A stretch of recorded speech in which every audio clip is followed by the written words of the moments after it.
UGC നെറ്റിൻ്റെ paper 2 PYQ സെഷനാണ് നമുക്കൊന്ന് ചെയ്യാനുള്ളത്. കഴിഞ്ഞ ക്ലാസ്സിൽ ചെയ്യുന്നതിൻ്റെ ബാക്കിയാണ്. നെക്സ്റ്റ് ക്വസ്റ്റ്യൻ നമുക്ക് നോക്കാം. ഇവിടെ മാച്ച് ദ ഫോളോയിങ് തന്നെയാണ്.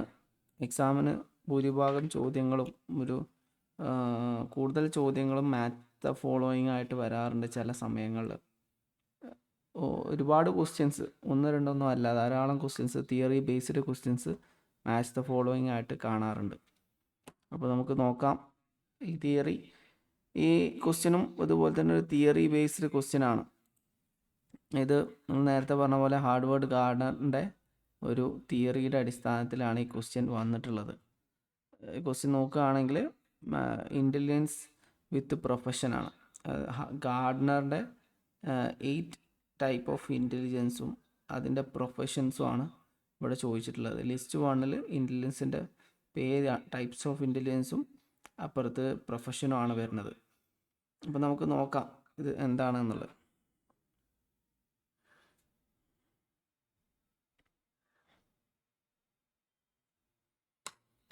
അപ്പോൾ ഈ തിയറി പറയുന്നത് ഇവിടെ ടൈപ്പ് ചെയ്യാം. ഈ ക്വസ്റ്റ്യൻ എഡ്യൂക്കേഷണൽ സോഷ്യോളജിയുമായി ബന്ധപ്പെട്ടുള്ള ഒരു ഭാഗമാണ്. Education psychology. ഓക്കെ, ഇത് ഇൻ്റലിജൻസുമായി ബന്ധപ്പെട്ട തിയറിയാണ്. അതുപോലെ തന്നെ എഡ്യൂക്കേഷണൽ സൈക്കോളജിയുമായി ബന്ധപ്പെട്ടിട്ടും ഉള്ള തിയറിയാണ്. നമുക്ക് നോക്കാം.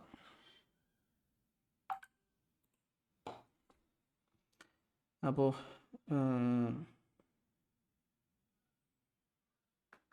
ദ തിയറി ഓഫ് മൾട്ടിപ്പിൾ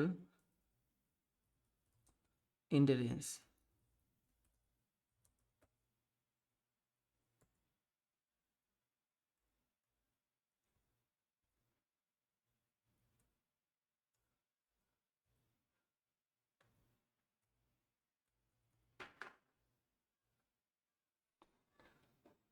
ഇത് ഹാർഡ്വേർഡ് ഗാർഡൻ്റെ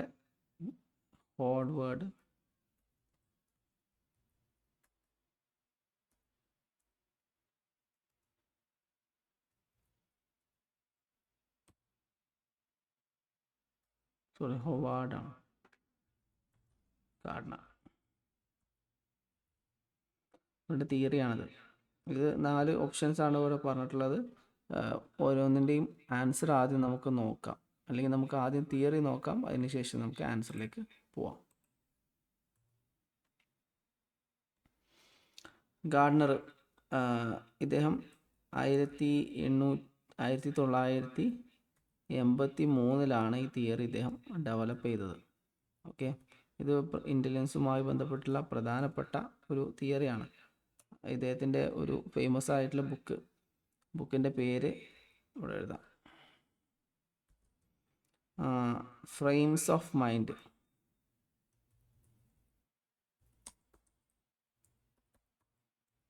ഇതാണ് പുസ്തകത്തിൻ്റെ പേര്.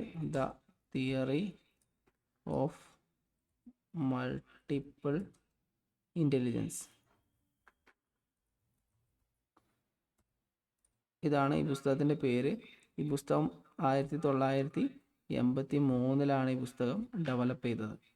ഓക്കെ, അപ്പോൾ ഇതിൽ പറഞ്ഞിട്ടുള്ള വിഷയങ്ങളാണ്, നമുക്ക് ഈ തിയറിയാണ് നമ്മളിന്ന് എക്സ്പ്ലെയിൻ ചെയ്യാൻ പോകുന്നത്. ഓക്കെ,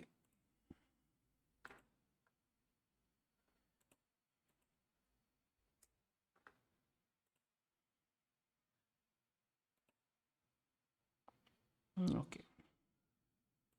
ആ പുസ്തകം നമ്മൾ പറഞ്ഞു ഫ്രെയിംസ് ഓഫ് മൈൻഡ് എന്ന പുസ്തകമാണ് ഇതിൽ പറയുന്നത്. ഈ കാലഘട്ടത്തിൽ ഇദ്ദേഹം ഈ തിയറി ഡെവലപ്പ് ചെയ്യുന്ന കാലഘട്ടത്തിൽ ഇൻ്റലിജൻസിനെ ഒരു സിംഗിൾ മെൻ്റൽ ഫെസിലിറ്റി ആയിട്ടാണ്, സിംഗിളായിട്ടാണ് എന്ത് ചെയ്തിട്ടുണ്ട്, തിങ്കേഴ്സ് കണക്കാക്കിയിരുന്നത്.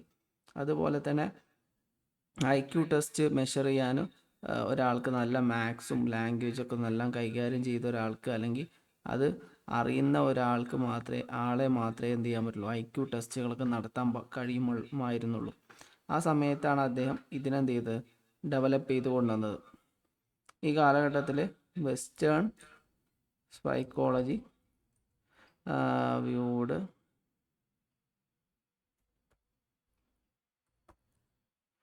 Intelligence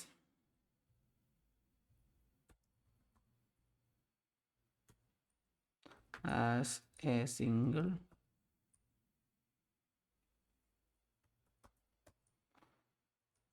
general faculty. അതിന് G ഫാക്ടർ നമ്മൾ പറയുന്നു അല്ലേ, ഫാക്ടർ തിയറി, G ഫാക്ടറിൻ്റെ തിയറി ഒക്കെ നമ്മൾ പഠിച്ചതായിരുന്നു. പിന്നെ അതുപോലെ തന്നെ traditional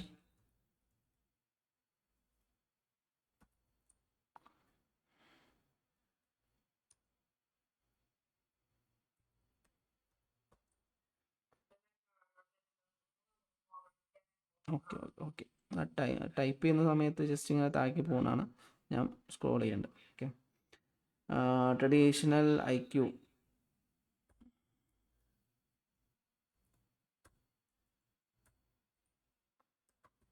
test only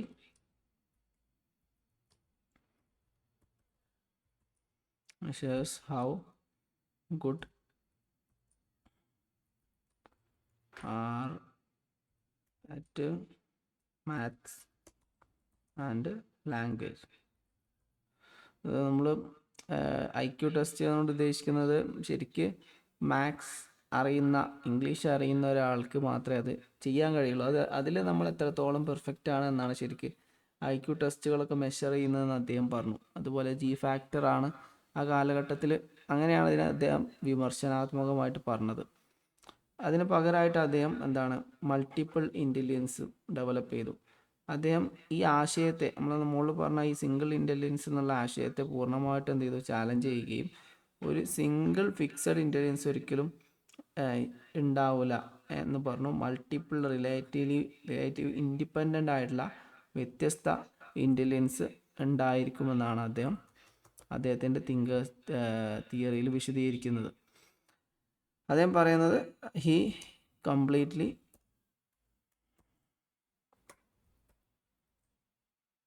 challenged it. He argued that human beings do not have a single fixed intelligence.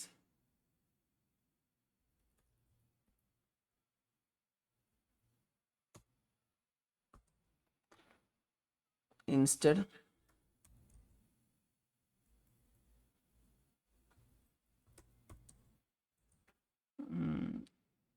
our brains have multiple, ഇപ്പോൾ പറഞ്ഞ കാര്യമാണ് ചെയ്യുന്നത്, മൾട്ടിപ്പിൾ റിലേറ്റീവ്ലി ഇൻഡിപെൻഡൻ്റ്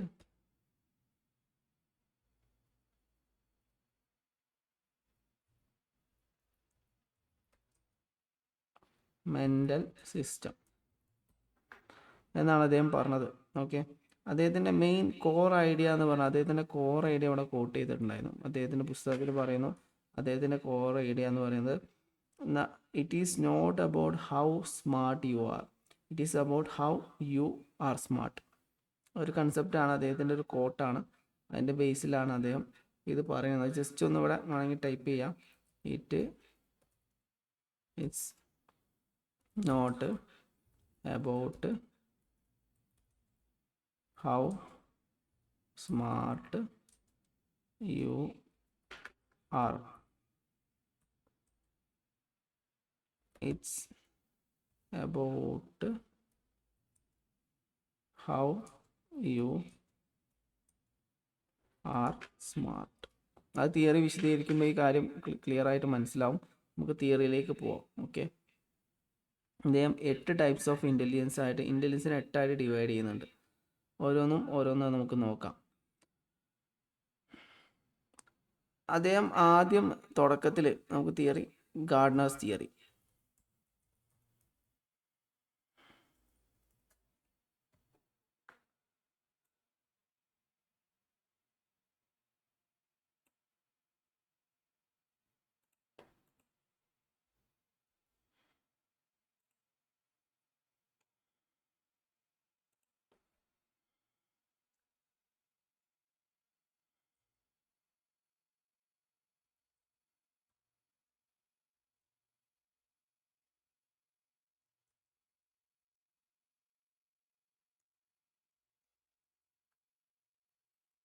ഓക്കെ, നമുക്ക് തിയറി വിശദീകരിക്കാം.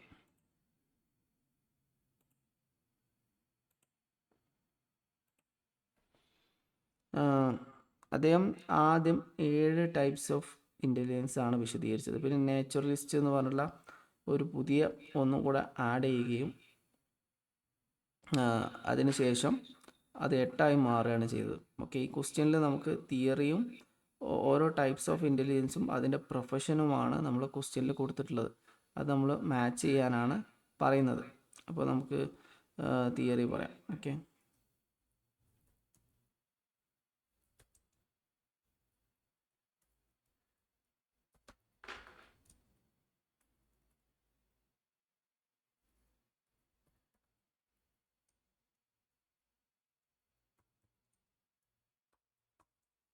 Seven intelligence.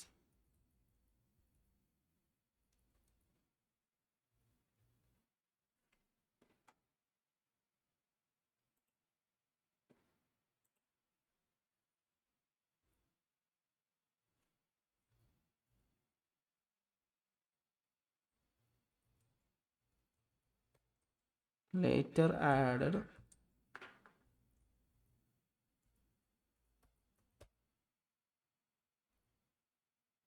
eighth intelligence. Okay, അപ്പോൾ അതിൽ ഓരോന്നും നമുക്ക് നോക്കാം. First naturalist intelligence.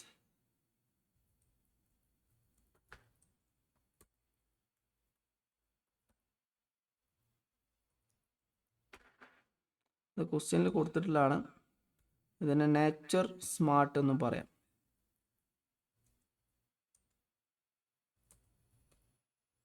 അതാണ് നാച്ചുറലിസ്റ്റ് ഇൻ്റലിജൻസ് എന്ന് പറഞ്ഞാൽ. അതിൻ്റെ വിശദീകരണം നമുക്ക് നോക്കാം. നാച്ചുറലിസ്റ്റ് ഇൻ്റലിജൻസ് എന്ന് പറഞ്ഞാൽ നമ്മളെ എൻവിയോൺമെൻറ്റിൻ്റെ നമ്മളെ ചുറ്റുപാടുള്ള എൻവിയോൺമെൻറ്റിലെ ഫീച്ചേഴ്സ് തിരിച്ചറിയാനും അതിനെ കാറ്റഗറൈസ് ചെയ്യാനും മനസ്സിലാക്കാനൊക്കെ ഉള്ള കഴിവിനെയാണ് എന്താ പറയുക, ഈ നേച്ചർ സ്മാർട്ട് എന്ന് പറയാം. ഓക്കെ, നമ്മുടെ ചുറ്റുപാടുള്ള മൃഗങ്ങൾ, പക്ഷികൾ, അതുപോലെ വെതർ കണ്ടീഷൻ, ജിയോളജി, ഇതിനെക്കുറിച്ച് മനസ്സിലാക്കുക, അതിനെ തരംതിരിക്കുക, അതിൻ്റെ ഫീച്ചേഴ്സ് റെക്കഗ്നൈസ് ചെയ്യുക. ഇതൊക്കെയാണ് ഇതിൽ മെയിനായിട്ട് വരുന്നത്. ദ എബിലിറ്റി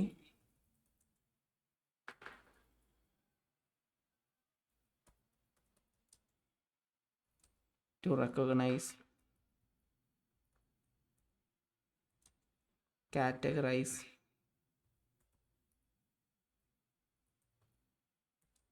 അതുപോലെ തന്നെ understand features of the environment. പ്രകൃതിയുടെ പ്രധാനപ്പെട്ട സവിശേഷതകൾ മനസ്സിലാക്കുക, കാറ്റഗറൈസ് ചെയ്യുക, റെക്കഗ്നൈസ് ചെയ്യുക എന്നൊക്കെയാണ് ഇത് ഉദ്ദേശിക്കുന്നത്. അതിൽ മെയിനായിട്ട് ഫ്ലോറ, ഫ്യൂണ, അതുപോലെ വെതർ കണ്ടീഷൻ,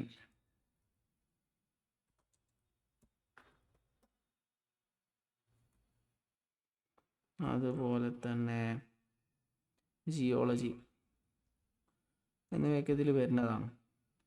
അപ്പോൾ ഇതിൽ മെയിനായിട്ട് വരിക നമ്മൾ മെയിനായിട്ട് വളരെ ഇതിലുള്ള ബേസിക് ആയിട്ടുള്ള സ്കില്ലുകൾ വരുന്നത് ഇതിലിപ്പോൾ നമ്മൾ ഒരാളുടെ സ്കില്ലാണ് ഇതിലൊക്കെ വരും. ഇതിൽ മെയിനായിട്ട് മനസ്സിലാക്കാൻ കഴിയും വളരെ ബേർഡ് വാച്ചിങ്, ഗാർഡനിങ്, അതുപോലെ ട്രാക്കിംഗ് അനിമൽ ബിഹേവിയർ, ഇതൊക്കെയാണ് ഇതിൽ ഒരു വ്യക്തിക്ക് ഉണ്ടാകുന്ന സ്കില്ലുകൾ. അപ്പോൾ ഇതിവിടെ ജസ്റ്റ് ഒന്ന് എഴുതി വെക്കാം. ഒരു വ്യക്തിക്ക് എന്ത് ചെയ്യാൻ പറ്റും? Highly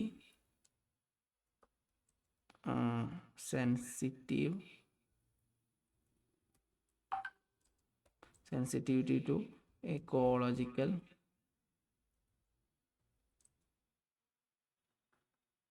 changes. എക്കോളജിയിൽ പ്രകൃതിയിൽ വരുന്ന വളരെ മൈന്യൂട്ട് ചേഞ്ചസ് കൺട്രസ്റ്റ് ചെയ്യാൻ കഴിയും. അതുപോലെ ബേർഡ് വാച്ചിങ്,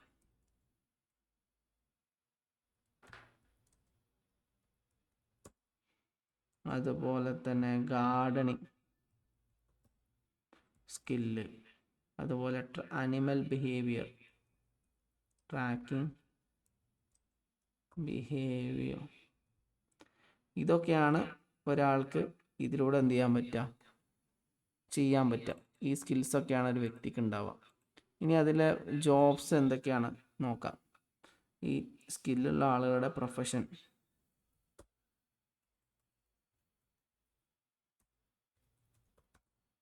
ഇതാണ് ലിസ്റ്റ് 2 നമ്മൾ കൊടുത്തിട്ടുള്ളത്. പ്രൊഫഷൻസ് മെയിനായിട്ട് ഫോറസ്റ്റ് കൺസർവേഷനിസ്റ്റ്,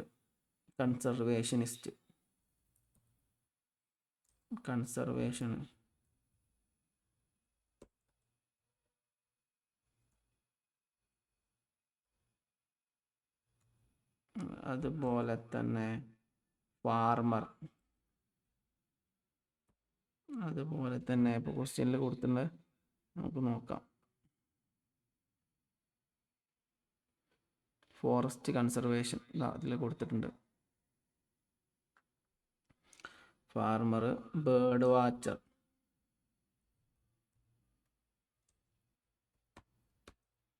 അങ്ങനെയൊക്കെയാണ് ഇതിൽ വരുന്നത്. അപ്പോൾ ഇതൊക്കെയാണ് ഇതിൻ്റെ പ്രൊഫഷൻ വരുന്നത്.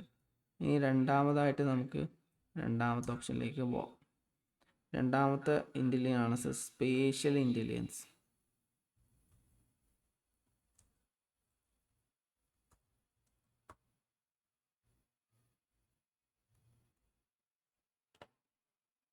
ഒന്നാമത് naturalist intelligence, രണ്ടാമതാണ് spatial intelligence.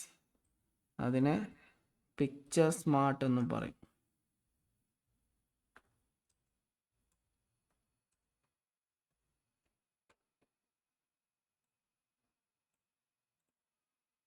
Picture smart എന്താണ്? പിക്ചർ സ്മാർട്ട് എന്ന് പറഞ്ഞാൽ എന്താണെന്ന് നമുക്ക് നോക്കാം. നമുക്ക് 3 ഡയമെൻഷനിലായിട്ട് ചിന്തിക്കാൻ കഴിയുക എന്നുള്ളതാണ് ഇതിൻ്റെ ഒരു പ്രത്യേകത. നമുക്ക് mental image, spatial reasoning, graphical skills, ഇതൊക്കെ ഈ ആൾക്ക് ഉണ്ടായിരിക്കും. Capacity to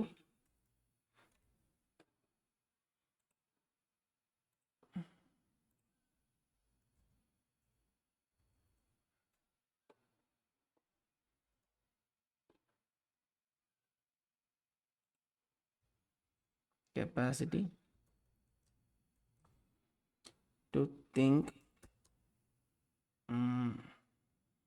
in 3 dimension. 3 ഡയമെൻഷനിൽ ചിന്തിക്കാൻ പറ്റുക. ഇറ്റ് ഇൻവോൾവ്സ് നമ്മളിപ്പോൾ പറഞ്ഞപ്പോൾ മെൻ്റൽ ഇമേജറി, അതുപോലെ തന്നെ സ്പേഷ്യൽ റീസണിങ്, ഇതൊക്കെ അതുപോലെ തന്നെ ആൻഡ് ഗ്രാഫിക് സ്കിൽസ്, ഇതൊക്കെയാണ് ഇതിൽ വരുന്നത്. ഇതിൻ്റെ പ്രൊഫഷൻസ് സാധാരണ പ്രൊഫഷൻസ് മെയിനായിട്ട് ഞാൻ പറയുന്നത് ഒന്ന് ആർക്കിടെക്റ്റാണ്.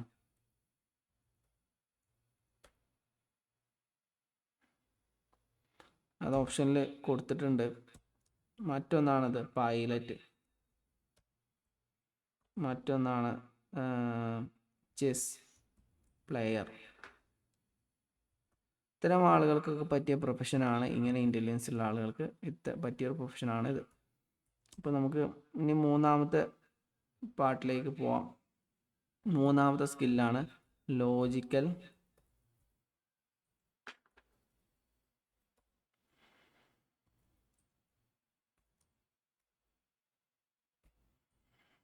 Mathematical intelligence.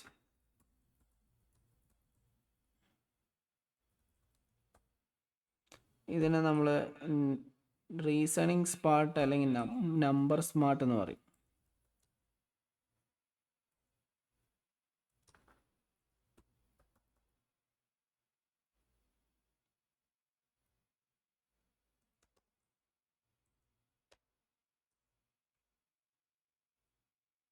ഇതിൽ മെയിനായിട്ട് റീസണിങ് സ്മാർട്ട് നമ്മൾ പ്രോബ്ലംസിനെ ലോജിക്കലി മനസ്സിലാക്കാൻ കഴിയുക, അതുപോലെ മാത്തമാറ്റിക്കൽ ഓപ്പറേഷൻസ് മനസ്സിലാക്കാൻ കഴിയുക, അതുപോലെ സയൻറ്റിഫിക്കലി ഇഷ്യൂസിനെ അനലൈസ് ചെയ്യാൻ കഴിയുക. അതൊക്കെ ഇത്തരം സ്കില്ലുള്ള ആളുകൾക്കാണ് കഴിയുക.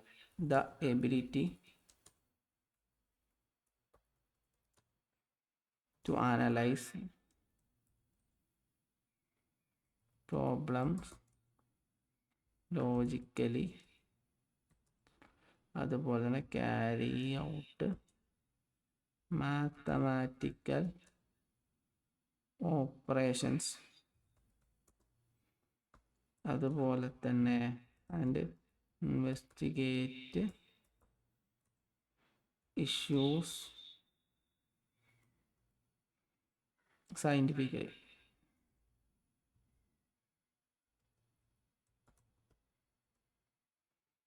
ഇതൊക്കെ ഇതിൽ വരുന്നതാണ്. ഓക്കെ, ഇതിൽ പ്രൊഫഷൻസ് നോക്കാം. പ്രൊഫഷൻസ്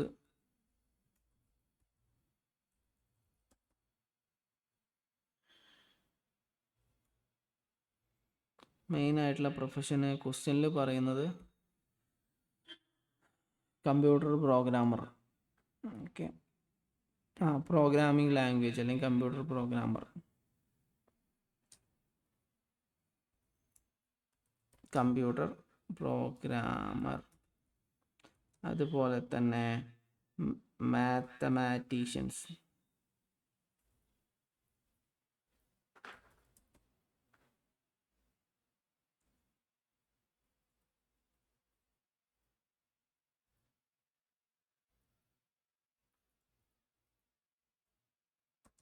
അതുപോലെ തന്നെ ഡാറ്റ സയൻറ്റിസ്റ്റ്,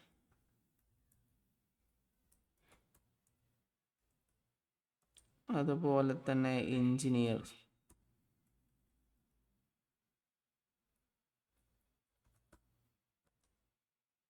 ഒക്കെ അതിൽ വരുന്നതാണ്.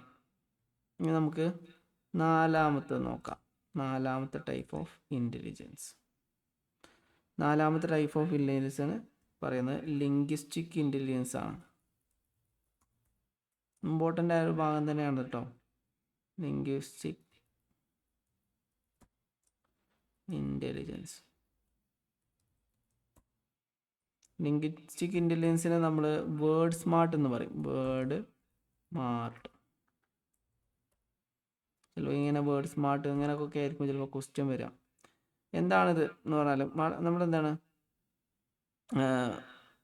പുതിയ ഭാഷ പഠിക്കാൻ, പുതിയ കാര്യങ്ങൾ സംസാരിക്കാൻ, എഴുതാനൊക്കെ ഉള്ള കപ്പാസിറ്റി, അതുപോലെ നമുക്ക് ലാംഗ്വേജ് ഉപയോഗിച്ചുകൊണ്ട് ലക്ഷ്യത്തിലെത്താൻ കഴിയാം. ഇതൊക്കെ ശരിക്കും ഒരാൾക്ക് കഴിയുന്നത്. ഇപ്പോൾ നമ്മൾ ലോയേഴ്സ്, ഓതർ, അവരുടെ ഭാഷയാണ് അവരെ മെയിൻ അല്ലേ.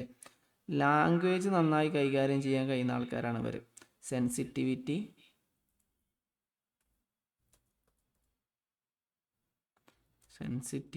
To spoken and written language.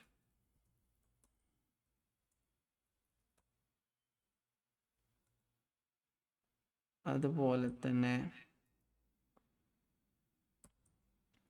the ability to learn language, അതുപോലെ തന്നെ and the capacity to use language to accomplish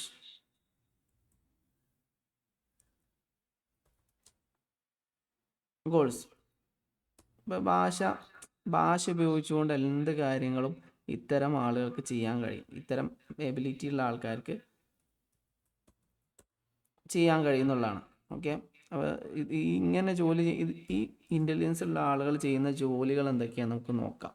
നമുക്കറിയാം, lawyers, authors, journalist, public speakers, translators ഒക്കെ ഇവരൊക്കെ ഭാഷ കൈകാര്യം ചെയ്തിട്ട് ജോലി ചെയ്യുന്ന ആൾക്കാരാണ്. അപ്പോൾ ഒന്നാണെന്ത് ലോയേഴ്സ്, മറ്റൊന്നാണ് ഓതേഴ്സ്,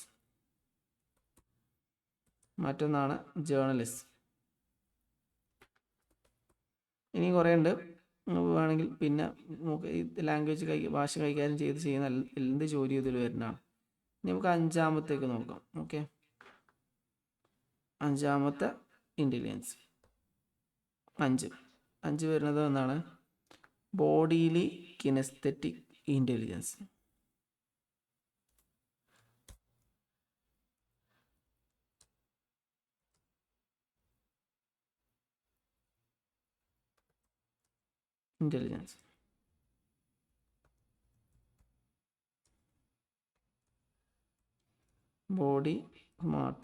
ബോഡി സ്മാർട്ട് എന്നതിനെ പറയും. സാധാരണഗതി നമ്മൾ ബോഡിയെ ശരീരത്തെ ഫിസിക്കൽ ബോഡിയെ നന്നായി എഫക്റ്റീവ്ലി യൂസ് ചെയ്യാൻ പറ്റുന്ന ആൾക്കാരാണ്. കറക്റ്റായിട്ട് നമ്മളെ ബോഡിയുടെ ചലനം അതുപോലെ ഒക്കെ പെർഫെക്റ്റായിട്ട് ചെയ്യുമ്പോൾ athletes, dancers, surgeons, craft people, ഇങ്ങനെ ശരീരം ഉപയോഗിച്ചുകൊണ്ട് ജോലി ചെയ്യുന്ന കുറേ ആൾക്കാരുണ്ടല്ലോ, അവരുടെ ഒരു പ്രത്യേകതയാണത്. ദ എബിലിറ്റി എന്താണെന്ന് എഴുതാം. The ability to coordinate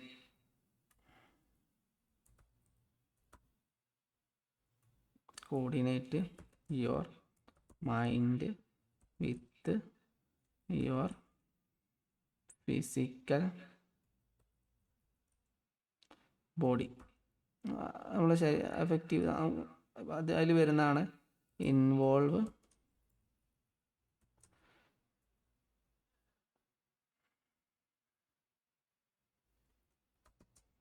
timing, correct ടൈമിങ്ങിൽ ഒരു കാര്യം ചെയ്യാം. അതുപോലെ ഹാൻഡ്ലിങ് ഒബ്ജക്ട്സ്,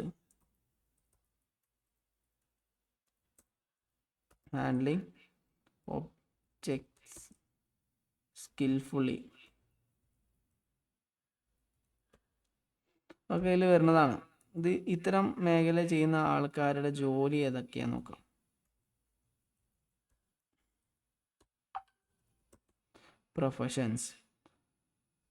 പ്രൊഫഷൻസ് നമുക്കറിയാം, നമ്മളെ ബോഡി യൂസ് ചെയ്തിട്ട് ചെയ്യുന്ന അത്ലറ്റ്സ്, അതുപോലെ തന്നെ ഡാൻസർ, അതുപോലെ തന്നെ സർജൻ,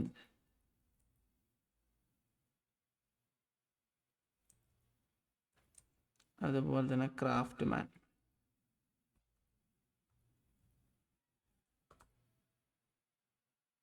അതിൽ വരുന്നതാണ് ക്രാഫ്റ്റ് പീപ്പിളൊക്കെ ഇതിൽ വരുന്നതാണ്. ഇനി നമുക്ക് ആറാമത്തേലേക്ക് പോവാം.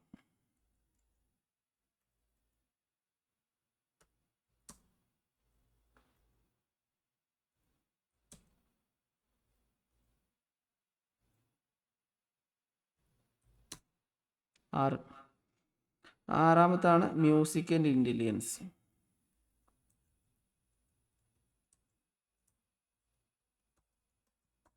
മ്യൂസിക്കൽ ഇൻ്റലിജൻസ് എന്ന് പറഞ്ഞാൽ അതിനെ നമ്മൾ മ്യൂസിക് സ്മാർട്ട് എന്ന് പറയും. മ്യൂസിക്കൽ ഇൻ്റലിജൻസ് അല്ലെങ്കിൽ മ്യൂസിക് സ്മാർട്ട്. ഒരാൾക്ക് എന്താണ് മ്യൂസിക് നന്നായിട്ട് ഡീൽ ചെയ്യാൻ പറ്റുക. ഓക്കെ, മ്യൂസിക് ക്രിയേറ്റ് ചെയ്യാനും അത് വെച്ച് കമ്മ്യൂണിക്കേറ്റ് ചെയ്യാനും അതിൻ്റെ മീനിങ് എന്ത് ചെയ്യണം കൺവേർട്ട് ചെയ്യാനൊക്കെ കഴിയുക. അതിൽ കുറേ കാര്യങ്ങൾ, മെയിനായിട്ട് musicians, composers, singers, audio engineers ഒക്കെ ഇതിൽ വരുന്നതാണ്. ഇതിൽ എന്താണെന്ന് വെച്ചാൽ ഇത് എഴുതാം: കപ്പാസിറ്റി ടു ഡിസ്സേൺ പിച്ച്, അതുപോലെ തന്നെ റിതം, അതുപോലെ തന്നെ ടൈം,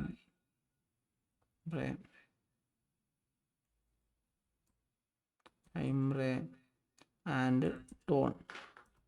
മ്യൂസിക്കിൻ്റെ വിവിധ കാര്യങ്ങൾ പ്രത്യേകം നന്നായി കൈകാര്യം ചെയ്യുക. It allows people to create, communicate, അതുപോലെ തന്നെ and understand meaning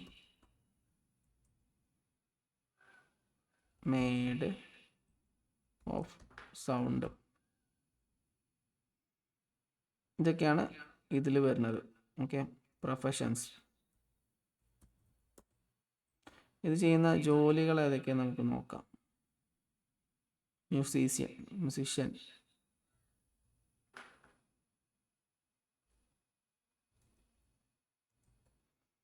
composer,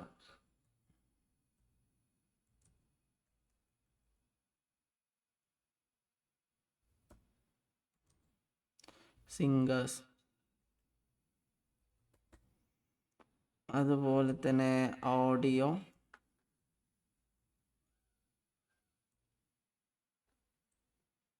engineer. ഇവരൊക്കെ ഈ പ്രൊഫഷനിൽ വരുന്ന ആൾക്കാരാണ്.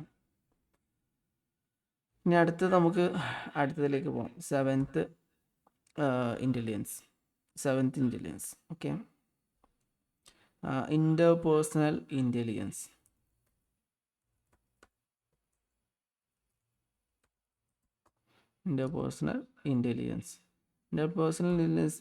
നമ്മൾ എന്ത് ചെയ്യും? പീപ്പിൾ സ്മാർട്ട് എന്നാണ് പറയാം. പീപ്പിൾ സ്മാർട്ട് എന്ന് നമ്മൾ പറയും.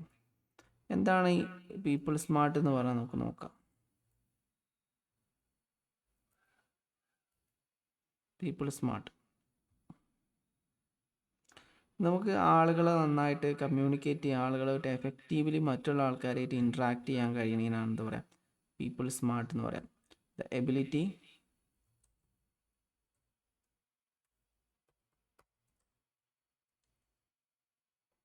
To understand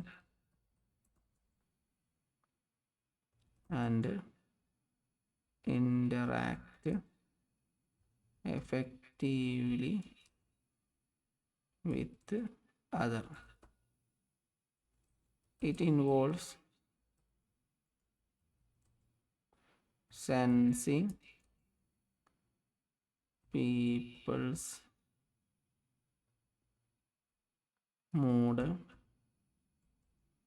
temperament,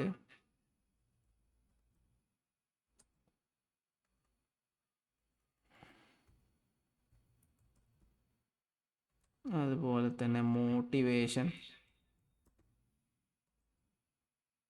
hidden intention.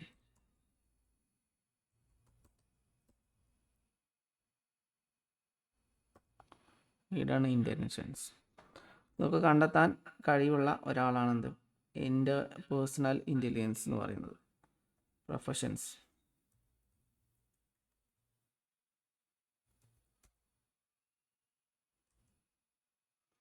Psychologist, അതുപോലെ ടീച്ചർ, അതുപോലെ സെയിൽസ് എക്സിക്യൂട്ടീവ്സ്,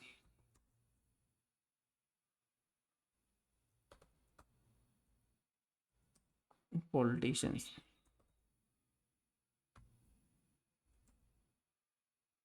ഇപ്പോൾ ഇതിൽ വരുന്നതാണ്. ഓക്കെ, ഇനി നമുക്ക് ലാസ്റ്റത്തെ ഇൻ്റലിജൻസ് നോക്കാം. എയ്ത്ത് ഇൻ്റലിജൻസ്,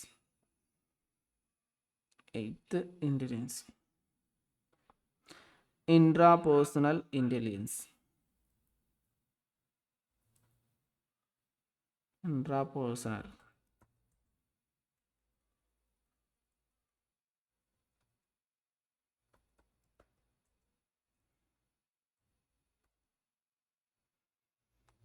പേഴ്സണൽ ഇൻ്റലിജൻസ് നമ്മൾ സെൽഫ് സ്മാർട്ട് എന്ന് പറയും. സെൽഫ് സ്മാർട്ട് എന്നാണ് പറയാം. ഇത് എന്താണെന്ന് നമുക്ക് നോക്കാം. സെൽഫ് സ്മാർട്ട് ഉദ്ദേശിക്കുന്നത് നമുക്ക് സെൽഫിനെ കുറിച്ച് നന്നായിട്ട് മനസ്സിലാക്കാൻ കഴിയാം, സെൽഫ് ഫോക്കസ്ഡ് ആയിട്ട് നിൽക്കാൻ കഴിയാം, നമ്മളെ ഉള്ളിലേക്ക് ശ്രദ്ധിക്കാനും ചിന്തിക്കാനും കഴിയാതൊക്കെ ഇതിൽ വരുന്ന ആൾക്കാരാണ്, ഇതിൽ വരുന്ന സ്കിൽസാണ്. മെയിനായിട്ട് ഫിലോസഫേഴ്സ്, തെറാപ്പിസ്റ്റ്, എഴുത്തുകാർ, സ്പിരിച്വൽ ലീഡേഴ്സ്, ഇവരൊക്കെ ഇതിലുള്ള ആൾക്കാരാണ്. The capacity to understand oneself, knowing your own desires, അതുപോലെ തന്നെ ഫിയർസ്, സ്ട്രെങ്ത്, വീക്ക്നെസ്,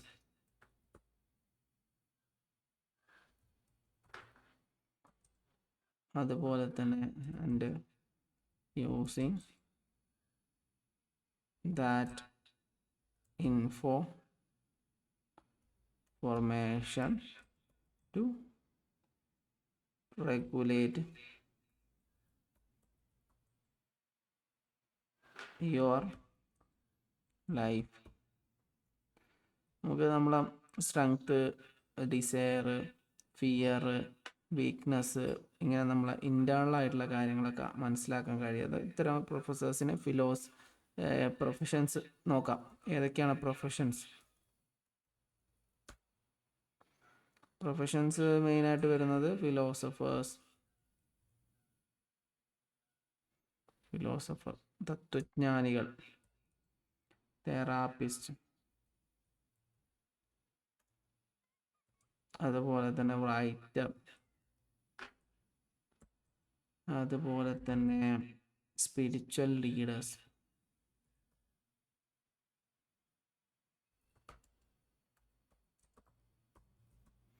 ഇവരൊക്കെ ഇതിൽ വരുന്നതാണ്. ഓക്കെ, ഇനി നമുക്ക് നമ്മുടെ ഒന്നുകൂടെ നോക്കാം. ഇനി ക്വസ്റ്റ്യനിലേക്ക് നമുക്ക് കടക്കാം. ഓക്കെ, ഇതാണ് ക്വസ്റ്റ്യൻ. അപ്പോൾ ഈ ക്വസ്റ്റ്യനിൽ നമുക്ക് ഈ കാര്യങ്ങളൊക്കെ പറഞ്ഞിരുന്നു. അപ്പോൾ നമുക്ക് നോക്കാം എന്താണ് അതിൻ്റെ ആൻസർ. ഫസ്റ്റ് നാച്ചുറലിസ്റ്റിക് കണക്ട് ചെയ്യുന്നത്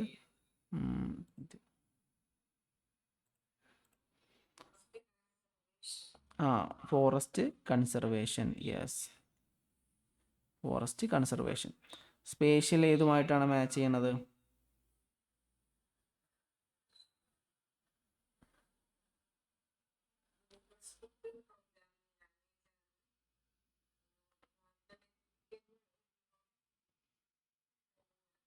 മാത്തമാറ്റിക്കൽ പ്രോഗ്രാമിംഗ് ലാംഗ്വേജ് ആണ്.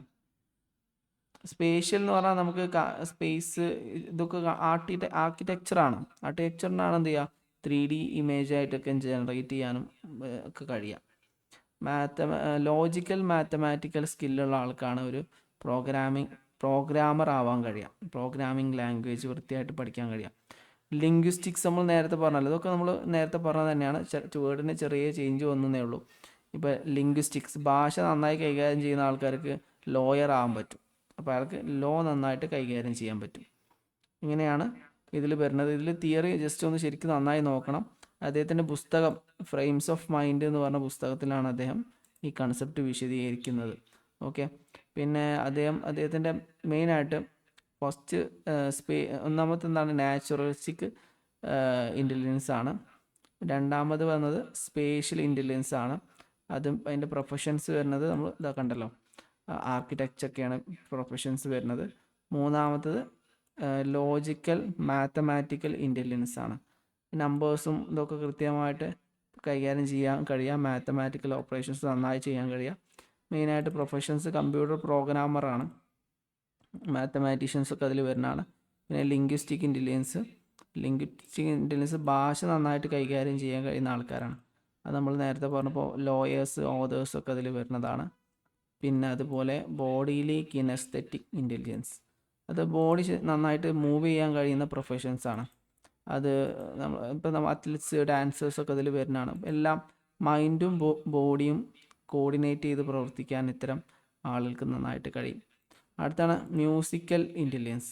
മ്യൂസിക്സുമായി ബന്ധപ്പെട്ട ഇൻ്റലിജൻസ് ആണ്. സൗണ്ട് നന്നായിട്ട് കണക്ട് ചെയ്യാനും റെക്കോർഡ് ചെയ്യാനും ജനറേറ്റ് ചെയ്യാനും അതിൻ്റെ മീനിങ് കമ്മ്യൂണിക്കേറ്റ് ചെയ്യാനൊക്കെ ഇത്തരം ആളുകൾക്ക് നന്നായിട്ട് കഴിയും. മ്യൂസിഷ്യൻസ്, കമ്പോസേഴ്സൊക്കെ ഇതിൽ വരുന്ന ആൾക്കാരാണ്. അടുത്തതാണ് ഇൻ്റർപേഴ്സണൽ ഇൻ്റലിജൻസ്. ഇൻ്റർപേഴ്സണൽ ഇൻ്റലിജൻസ് എന്ന് പറഞ്ഞാൽ അത് രണ്ട് വ്യക്തി, എസ്പെഷ്യലി എന്താണ്, ആളുകളുമായിട്ട് കമ്മ്യൂണിക്കേഷൻ നന്നായിട്ട് ചെയ്യാൻ കഴിയുന്ന ആൾക്കാരാണ് ഇൻ്റർപേഴ്സണൽ ഇൻ്റലിജൻസ് എന്ന് പറയുന്നത്. സൈക്കോളജിസ്റ്റ്, ടീച്ചേഴ്സ്, സെയിൽസ് എക്സിക്യൂട്ടീവ്സ് ഒക്കെ അതിൽ വരുന്നതാണ്. പിന്നെ അടുത്ത ഏറ്റവും അവസാനത്താണ് ഇൻട്രാപേഴ്സണൽ ഇൻ്റലിജൻസ്. ഇൻട്രാപേഴ്സണൽ ഇൻ്റലിജൻസ് പറയുന്നത് ഒരാൾക്ക് അയാളെക്കുറിച്ച് അയാളുടെ സ്ട്രെങ്ത്ത്, വീക്ക്നെസ്, ഫിയർ, അങ്ങനെ ഇൻറ്റേർണലിയുള്ള എല്ലാ കാര്യങ്ങളും അനലൈസ് ചെയ്യാൻ കഴിയുമെങ്കിൽ അത്തരം ഇൻ്റലിജൻസ് ഉള്ള ആളുകൾ തിരഞ്ഞെടുക്കുന്ന പ്രൊഫഷൻസാണ്. അത്തരം ഇൻ്റലിജൻസിനെ ഇൻട്രാപേഴ്സണൽ ഇൻ്റലിജൻസ് എന്ന് പറയും. സെൽഫ് സ്മാർട്ട് എന്ന് പറയും. ഫിലോസഫേഴ്സ്, തെറാപ്പിസ്റ്റ്, റൈറ്റേഴ്സ് ഒക്കെയാണ് അവർ ആയിരിക്കാം, അവരുടെ പ്രൊഫഷൻസ് അതായിരിക്കും ഉണ്ടാവുക. ഇത്രയാണ്. ഇനി നമുക്ക് അധികം സമയമില്ല, അടുത്ത ക്വസ്റ്റ്യൻ നമുക്ക് കുറച്ചധികം ഡീറ്റെയിൽ ആയിട്ട് ഡിസ്കസ് ചെയ്യേണ്ടതുണ്ട്. അപ്പോൾ അതുകൊണ്ട് ഇന്നത്തെ സെഷൻ നമുക്ക് ഇവിടെ വൈൻഡപ്പ് ചെയ്യാം. ഇത് പ്രധാനപ്പെട്ടൊരു ഭാഗമാണ്. നിങ്ങൾ എന്ത് ചെയ്യുക, ഈ തിയറികളൊന്നും കൂടി ഡീറ്റെയിൽ ആയിട്ട് നോക്കുക. ഗാർഡനറുടെ മറ്റ് പുസ്തകങ്ങൾ ഏതൊക്കെയാണ്, അദ്ദേഹത്തിൻ്റെ മറ്റ് തിയറികൾ ഏതൊക്കെയാണ്, അദ്ദേഹത്തിൻ്റെ ഈ തിയറി വിശദമായിട്ട് ഗൂഗിൾ ചെയ്ത് നോക്കിക്കഴിഞ്ഞാൽ മനസ്സിലാക്കാൻ പറ്റും. ഇതിലിപ്പോൾ എട്ടാമതായി ആഡ് ചെയ്തത് ഏതാണ് ഒക്കെ നിങ്ങൾക്ക് നോക്കാം. എട്ടാമതായി ആഡ് ചെയ്തത് നമ്മൾ ഫസ്റ്റ് പറഞ്ഞ തിയറിനാണ്, നാച്ചുറലിസ്റ്റ് ഇൻ്റലിജൻസ് ആണ് അദ്ദേഹം എട്ടാമതായി ആഡ് ചെയ്തത്. ഏത് വർഷമാണ് അത് ആഡ് ചെയ്തത്, അങ്ങനെയുള്ള കാര്യങ്ങളൊക്കെ നിങ്ങൾക്ക് ജസ്റ്റ് ഗൂഗിൾ ചെയ്ത് നോക്കുക. ഇത്രയാണ് ഇന്നത്തെ സെഷനിലുള്ളത്. ഇനി നിങ്ങൾക്ക് എന്തെങ്കിലും സംശയം ഉണ്ടെങ്കിൽ ചോദിക്കാം.